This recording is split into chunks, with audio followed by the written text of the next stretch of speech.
Okay, now we're going to get in the heart muscle cell and what's happening specifically in the muscle cell. So we have a transverse view here of the heart muscle cell, and right here we have a T-tubule. So going back to what I just talked about, the pacemaker and ventricular myocyte. In that myocyte, there's a point where calcium, and same with the pacemaker, where calcium comes rushing into the cell. Calcium is going to be a key in muscle contraction in the heart. So it actually ends up starting with calcium right here. So we have a calcium that's going to come down this T-tubule. So it's calcium ion comes down this T-tubule that invaginates this heart muscle cell. This causes a signal. This signals for these right here, these L-type calcium channels.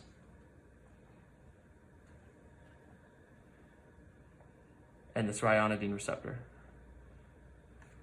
They sense this calcium in the T-tubules.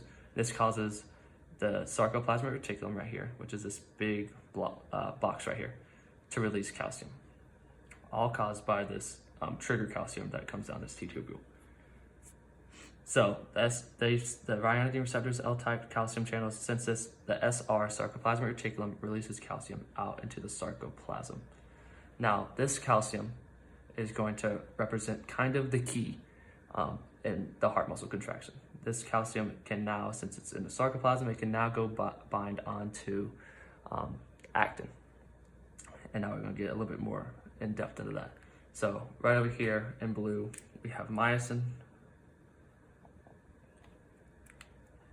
And in red, we have actin.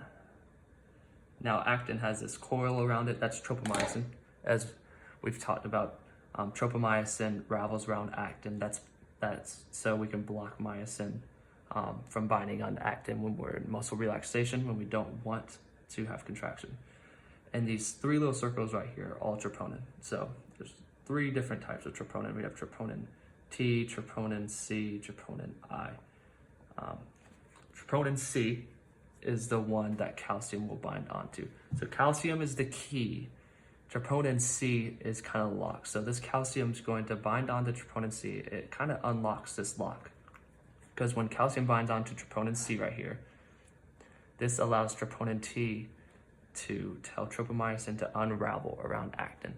And when we unravel around actin, that now we can, the myosin can bind onto actin. The binding sites are now revealed. So this calcium is the key, troponin C is the lock. Calcium unlocks the key, unlocks troponin C, troponin T moves the tropomyosin. So myosin heads now can grab onto actin, they pull, and they bring it close together, contraction happens as we squeeze together.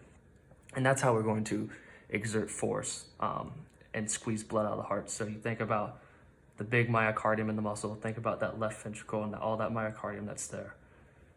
When we squeeze together, squeeze down on that ventricle, squeeze up from bottom to top, squeeze it straight out of the aorta, out to the rest of the body. This is what's happening, a bunch of these happening. A bunch of calcium binding onto troponin C, a bunch of myosin and actin, cross bridges, a bunch of squeezing. So that's how the muscle contraction in the heart is going to happen on a basic level.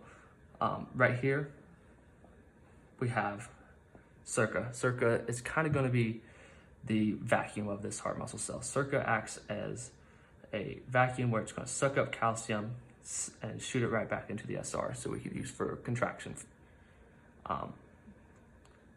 But then right here next to it is something called phospholambdin.